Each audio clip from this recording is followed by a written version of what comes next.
Class 12 के student जो आपका राजनीति शास्त्र का पेपर होने वाला है त्रैमासिक एग्जाम। तो स्टूडेंट्स आप देख सकते हैं त्रैमासिक परीक्षा 2023-24 विषय राजनीति शास्त्र कक्षा 12। एक तो लाइक और शेयर ठोक दीजिए महाकाल का लाइक और शेयर ठोक दीजिए। पूरा साल मेहनत करता हूँ आपके लिए बेटा, ऐसा नहीं चलेगा, ऐसा नहीं चलेगा। तो स्टूडेंट्स आपका 12वीं का राजनीति शास्त्र का पेपर फाइनली लेके हम आ चुके हैं। आप देख सकते हैं पूर्णांक आपका 80 नंबर का रहेगा और जो आपका राजनीति शास्त्र का पेपर है वो हम आपको बताने वाले हैं और साथ ही संपूर्ण क्वेश्चन आपको शेयर करने वाले हैं और इनका सॉल्यूशन भी देने वाले हैं। तो जो स्टूडेंट्स मेरे चैनल पर नए हैं वो चैनल को सब्सक्राइब भी कर लें और वीडियो को लाइक भी कर दें।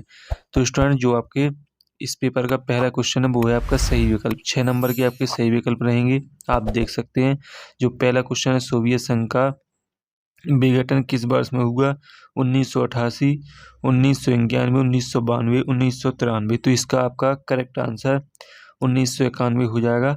देख सकते हैं आपका 12 नंबर सही होगा। इसके बाद है आपका दूसरा बोल्शेविक क्रांति कहाँ हुई थी? फ्रांस, इंग्लैंड, सोवियत रूस है, जापान। तो इसमें आपका सही आंसर सोवियत रूस हो जाएगा।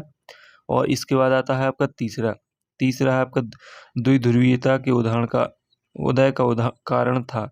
2 महाशक्तियों का उदय, परमाणु हथियार का जोड़ा, दौड़ और बड़ी शक्तियों की कम संख्या, उपयुक्त सभी। तो इसमें आपका 2 महाशक्तियों का उदय हो जाएगा। इसके बाद चौथा यूरोपीय संघ की मुद्रा है डॉलर, गिल्टर, मार्क, यूरो। तो यूरो हो जाएगा।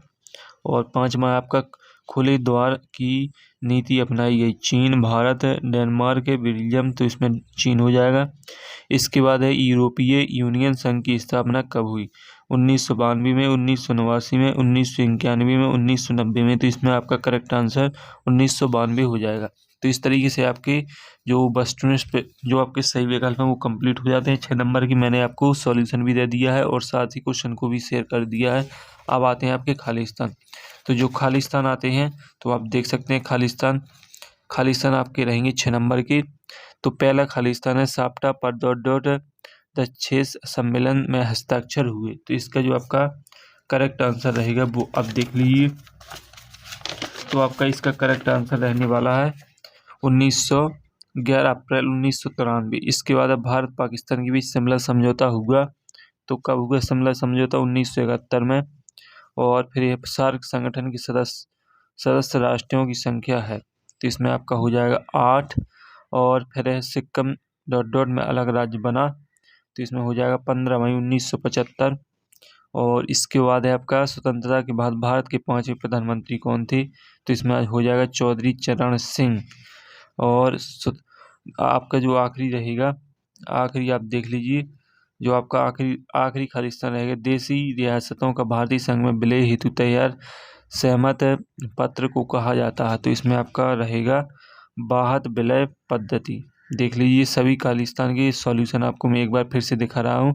पहले का रहेगा 11 अप्रैल 1993, दूसरे का 1971, तीसरे का 8, चौथे का 15 1975, 5वें का चौधरी चरण सिंह और 6वें का बाहत विलय पद्धति हो जाएगा। इसके बाद आते हैं आपके सत्य। तो स्टूडेंट जो आपके सत्य रहेंगे वो आपके रहेंगे 6 नंबर की। आप देख सकते हैं तो जो आपका पहला सत्य है भारत में पूंजीवादी अर्थव्यवस्था है, ये आपका सही रहेगा यानी सत्य कथन है। नीति आयोग की स्थापना 2020 में हुई थी। तो ये आपका गलत है। भारत चीन युद्ध 1982 में हुआ था। तो ये भी आपका सत्य है। राज्यसभा का कार्यकाल 4 वर्ष का होता है। तो ये भी आपका सत्य है। भारत की विदेश नीति का आधार शांतिपूर्ण से असत्य रहा। तो ये आपका सत्य यानी पहला और जो आपका 6वां वो सत्य है और बाकी आपके असत्य रहेंगे। अब आएंगी आपकी सही जोड़ी जो कि आपकी रहेंगी 7 नंबर की। तो सही जोड़ी आप देख लीजिए मेघमोहन रेखा। तो इसका हो जाएगा भारत और चीन। आसियान का मुख्यालय तो हो जाएगा आपका जकार्ता। और 18वां द 6 सम्मेलन तो हो जाएगा नेपाल। और कारगिल युद्ध तो इसका हो जाएगा 1919। राजीव जयवर्धन समझौता तो रहेगा आपका 29 जुलाई 1987। मुक्त व्यापार संधि तो इसका आपका हो जाएगा व्यापार को अधिक उदार बनाना। इसके बाद है आपकी एक शब्द एक वाक्य। तो आपके एक शब्द एक वाक्य में जो पहला नियोजन की परिभाषा लिखिए। तो नियोजन की परिभाषा आपको लिखना है ये आपको स्वयं से देखना है। इसके बाद प्रथम पंचवर्षीय योजना के योजनाकार कौन थे, तो इसमें आपको पंडित जवाहरलाल नेहरू लिख लेना है। तीसरा नीति आयोग का अध्यक्ष कौन होता है, तो इसमें आपको प्रधानमंत्री लिख लेना है। इसका सॉल्यूशन मैं आपको क्वेश्चन खत्म होने के बाद बताने वाला हूँ। इसके बाद योजना आयोग का गठन कब हुआ, तो योजना आयोग का गठन हुआ 15 मार्च 1950 को। और विदेश नीति क्या है, तो किसी राष्ट्र द्वारा अपने देश के हितों की पूर्ति के लिए बनाए गए सिद्धांत विदेश नीति कहलाती है। भारत का प्रथम परमाणु परीक्षण कब हुआ, तो 18 मई 1974 को। और इसके बाद शिमला समझौता कब हुआ, तो शिमला समझौता हुआ 2 जुलाई 1972 को। तो स्टूडेंट इनके जो सॉल्यूशन है वो आप देख लीजिए एक बार अच्छे तरीके से। मैंने आपको पहले बता दिया था वीडियो में, आप एक बार आप लिख के देख सकते हैं। दूसरा में जवाहरलाल नेहरू रहेगा, तीसरे में प्रधानमंत्री, चौथे में 15 मई 1950 और जो 5वां रहेगा उसमें आपको लिखना है किसी राष्ट्र द्वारा अपने देश के हितों की पूर्ति के लिए बनाए गए सिद्धांत। और जो 6वां है इसमें लिखना 18 मई 1974, 7वें में 2 जुलाई 1972। तो इस तरीके से आपके एक शब्द एक वाक्य समाप्त होते हैं। अब जो आपके अगले क्वेश्चन रहेंगे वो आप देख लीजिए। तो स्टूडेंट जो आपका राजनीति शास्त्र का पेपर है वो आपका मैं पूरा शेयर करने वाला हूँ और साथ ही क्वेश्चन भी बताने वाला हूँ, तो क्वेश्चन भी आप देख लीजिए। तो अब आने वाले हैं आपके 2 नंबर के क्वेश्चन। तो 2 नंबर के क्वेश्चन में आप देख लीजिए, सोवियत प्रणाली के कोई 2 दोष लिखिए। शॉक थेरेपी क्या थी लिखिए। और 7वां 2 ध्रुवीयता का अर्थ लिखिए। 2 ध्रुवीयता के उदय के कारण लिखिए। 8वां सार्क संगठन की स्थापना कब हुई थी। ताशकंद समझौता कब और कहाँ हुआ। और 9वां शिमला समझौता कब और कहाँ हुआ। भारत के पड़ोसी देशों के नाम। और इनका जो सॉल्यूशन है वो आपको टेलीग्राम चैनल पर मिल जाएगा।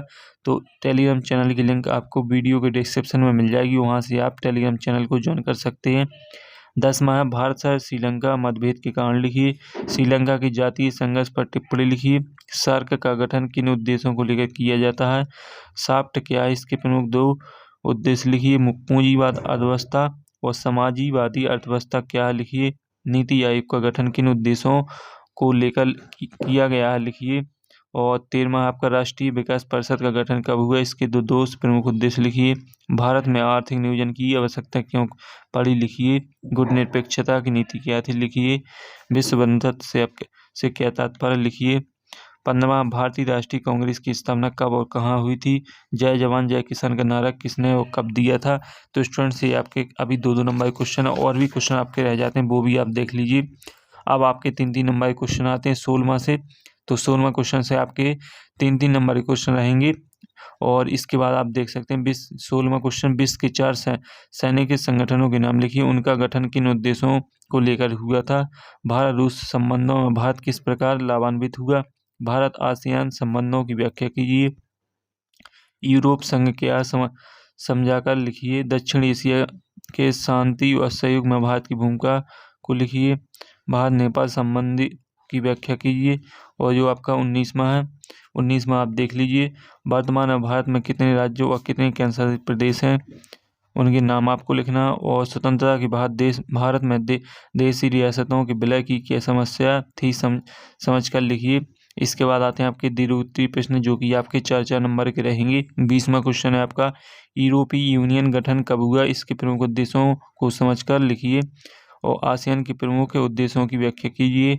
21वां निम्नलिखित पर टिप्पणी लिखिए। शरणार्थी समस्या, विलय पत्र और इसका अथवा आपका राज्य पुनर्गठन आयोग की प्रमुख सिफारिश क्या थी समझकर लिखिए। इसके बाद आपका 22वां पड़ोसी देशों के लिए भारत के संबंधों की व्याख्या कीजिए। दक्षिण एशिया के देशों में सार्क की भूमिका को समझाइए। और इसके बाद आपका 23वां, तो स्टूडेंट 23वां भी आप देख सकते हैं। तो इस तरीके से आपका जो पेपर है वो कंप्लीट हो जाता है। और स्टूडेंट्स आपका जो राजनीति शास्त्र का पेपर है इसका जो संपूर्ण सॉल्यूशन है वो आपको टेलीग्राम चैनल पर मिल जाएगा। तो अगले वीडियो में फिर मिलते हैं, तब तक के लिए जय हिंद।